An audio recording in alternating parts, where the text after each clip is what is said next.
और प्रधानमंत्री नरेंद्र मोदी की ये लाइव तस्वीरें आप देख रहे हैं, वो राजघाट पहुंचे हैं और राजघाट पर बापू को नमन करते हुए प्रधानमंत्री नरेंद्र मोदी राजघाट पर बापू का आशीर्वाद लेते हुए प्रधानमंत्री नरेंद्र मोदी, और यहीं से वो सीधे अब लाल किले का रुख करेंगे।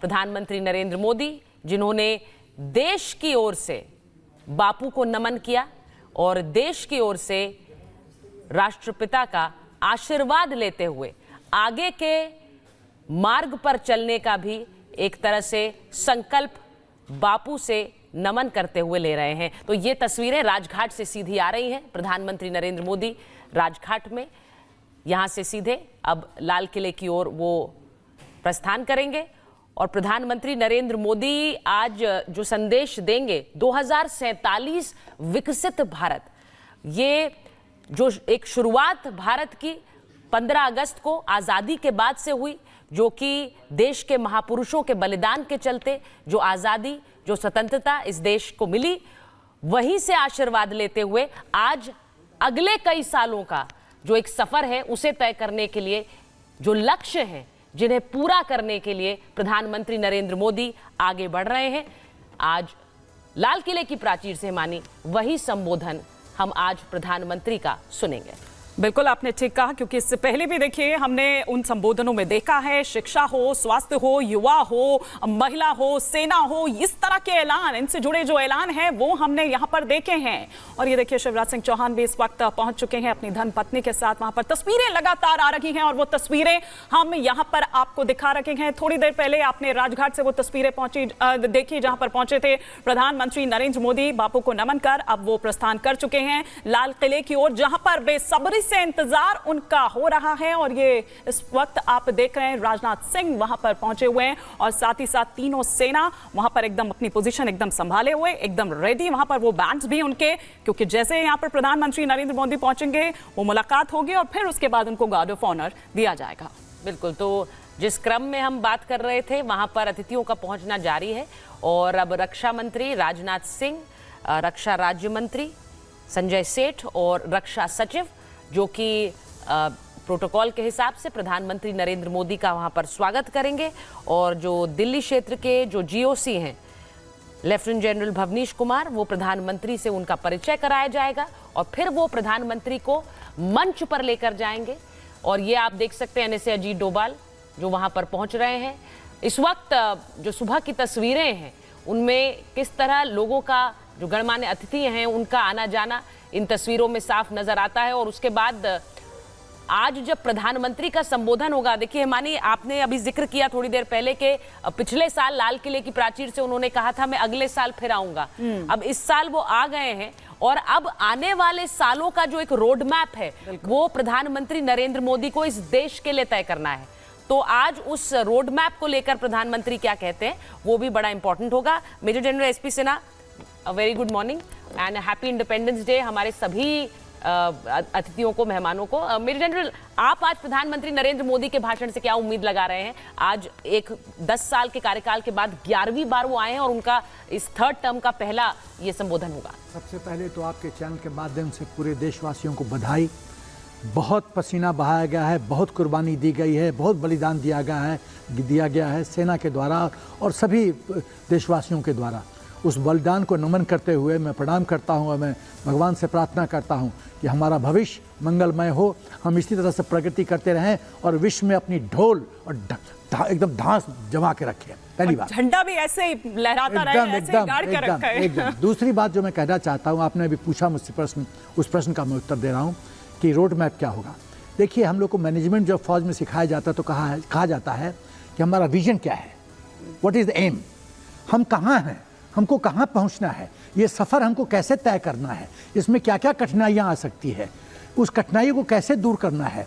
स्वॉट एनालिसिस करते हैं, स्ट्रेंथ, वीकनेसेस, अपॉर्चुनिटी, थ्रेट्स क्या होता है, हमारी शक्ति क्या है, हमारी कमजोरी क्या है, मौका क्या क्या मिल सकता है, थ्रेट कहाँ से है, थ्रेट परसेप्शन। और उसी थ्रेट परसेप्शन के आधार पे हम अपना ऑपरेशनल प्लान बनाते हैं, कंटीजेंसी प्लान बनाते हैं, ऑप्शन 1, ऑप्शन 2, ऑप्शन 3, ऑप्शन 4। तो मेरा ख्याल है मोदी प्रधानमंत्री, माननीय प्रधानमंत्री जी मार्गदर्शन करेंगे, एक प्रतिबिंब दिखाएंगे, एक रास्ता दिखाएंगे कि मेरे देशवासियों इस रास्ते पे तुमने दौड़ना है, पूरे भक्ति के साथ, पूरी प्रयत्न के साथ, पूरे जोश के साथ और देश का झंडा पूरे विश्व में फहराना है। मेजर जनरल संजय सोई, आपका भी एक क्विक कमेंट मैं यहाँ पर चाहूंगी कि आप जिस विजन की यहाँ पर बात कर रहे हैं, और जाहिर तौर पर देखिए पिछली बार जिस तरह से उन्होंने कहा था कि मैं अगली बार फिर आऊंगा, लेकिन वो अगली बार फिर आऊंगा में बहुत सारी चीजें हैं, वो रोड मैप जैसा कि सुचरिता भी अभी कह रही थी कि वो पूरा खाका है कि यहाँ पर रखेंगे, ऐसा माना जा रहा है, क्योंकि उनके पिछले अगर 10 संबोधनों को हम देखें तो उसमें यही झलक नजर आई है हमको।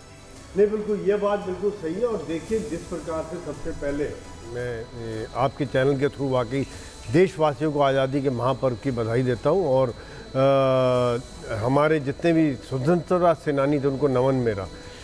जो बात आप कह रहे हैं बिल्कुल ठीक है कि हमारे एक नज़रिया होना चाहिए, सोच होनी चाहिए। पिछले 10 सालों क्या बड़ी बातें कहते हैं, उस पर सभी का ध्यान रहेगा। लेकिन प्रधानमंत्री नरेंद्र मोदी ने देशवासियों को शुभकामनाएं दी हैं। थोड़ी ही देर में लाल किले पर पहुंचेंगे प्रधानमंत्री नरेंद्र मोदी, लेकिन उससे पहले हम तस्वीरें आपको दिखा रहे थे। गृह मंत्री अमित शाह पहुंच चुके हैं, मनसुख मांडविया पहुंच चुके हैं।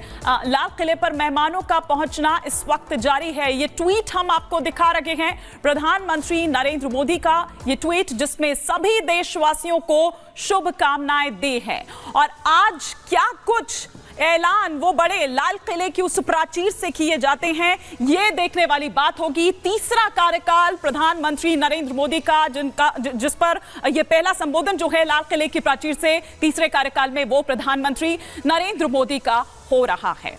आज क्या वो बातें रहती है, कौन उनके फोकस पे रहता है, ये यहां देखने वाली बात होगी। तमाम मेहमानों का पहुंचना इस वक्त यहां पर जारी है। और जिस तरह से थीम की अगर बात करें तो विकसित भारत की वो थीम, ताकि जब 100 साल पूरा कर रहा हो हमारा ये देश, तो उस वक्त विकासशील देशों में नहीं बल्कि विकसित देशों में भारत की जो पहचान है वो दरअसल होनी चाहिए। लेकिन आइए हम आपको कार्यक्रम क्या है आज प्रधानमंत्री नरेंद्र मोदी का, वो सिलसिलेवार तरीके से यहां पर बता देते हैं। लाल किले से 11वीं बार प्रधानमंत्री नरेंद्र मोदी अब भाषण, थोड़ी ही देर में जब वो भाषण आप सुनेंगे, वो संबोधन आप सुनेंगे, ये 11वां संबोधन होगा लाल किले की प्राचीर से प्रधानमंत्री नरेंद्र मोदी का।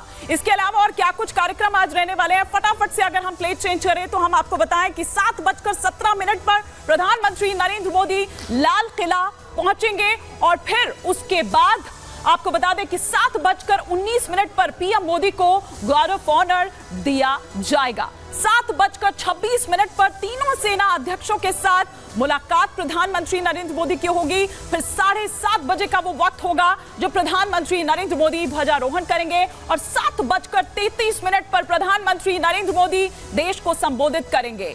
कार्यक्रम में शामिल होंगे 6000, देखिए, और ये इस वक्त सीधी तस्वीरें जो है लाल किले से हम आपको यहां पर दिखा रहे हैं, किस तरह की तैयारी जो है वो वहां पर दिखाई दे रही है। तीनों सेना वहां पर बिल्कुल अपनी पोजीशन वहां पर पूरी तरह से संभाले हुए।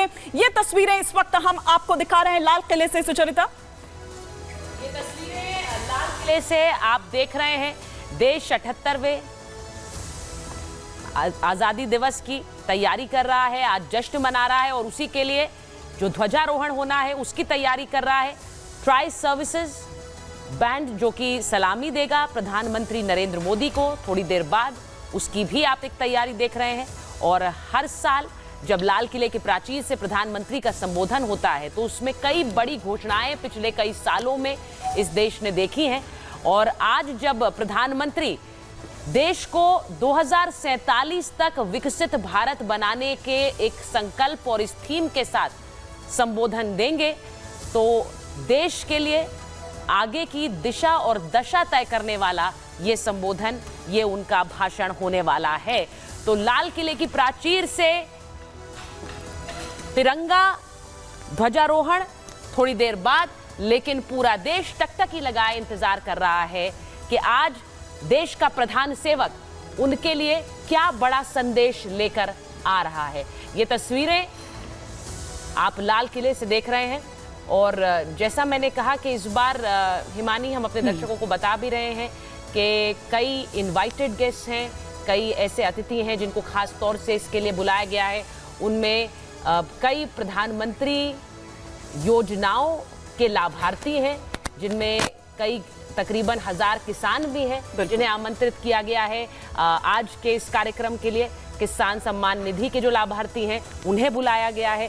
और यहाँ पर जब मंच पर प्रधानमंत्री आज संबोधन देंगे तो उनका ध्यान इस बात पर रहेगा कि वो अपने देश के हर कोने और हर हिस्से के व्यक्ति को संबोधित कर रहे हैं। बिल्कुल आपने ठीक कहा सुचरिता, और लगातार वो बात भी करते हैं उन युवाओं की, उन महिलाओं की, जिस तरह से किसान, आपने कहा आदिवासी समुदाय भी, ये वो विशेष मेहमान जिनकी मौजूदगी इस वक्त वहां पर लाल किले पर है और इंतजार यहां पर हो रहा है प्रधानमंत्री नरेंद्र मोदी का। थोड़ी देर पहले हमने आपको वो कार्यक्रम बताया कि किस तरीके से क्या कुछ कार्यक्रम रहने वाला है प्रधानमंत्री नरेंद्र मोदी का। वो वहां पर पहुंचेंगे, गार्ड ऑफ ऑनर दिया जाएगा, फिर उसके बाद संबोधित वो करेंगे। क्या बड़े ऐलान करते हैं, इस पर सभी की निगाह लगी हुई है। पिछली बार सुचरिता आपको याद होगा उन्होंने कहा था कि मैं अगली बार फिर आऊंगा, और अगली बार अब वो फिर आ रहे हैं, और जाहिर तौर पर पिछले 10 बार में हमने वो बड़े ऐलान देखे हैं, वो बड़ी बातें देखी हैं। अब आज देखना होगा कि क्या कुछ वो बड़े ऐलान यहां पर किए जाते हैं। लेकिन जिस तरह से हम लगातार यहां पर बात कर रहे हैं कि अटल इनोवेशन मिशन, जिस तरह से मेरी सहयोगी सुचरिता भी आपको यहां पर बता रही थी, वो जो विशेष अतिथि हैं, वो जो विशेष मेहमान हैं, प्रधानमंत्री स्कूल फॉर राइजिंग इंडिया योजना से लाभान्वित जो छात्र है, मेरी माटी मेरा देश के तहत मेरा युवा भारत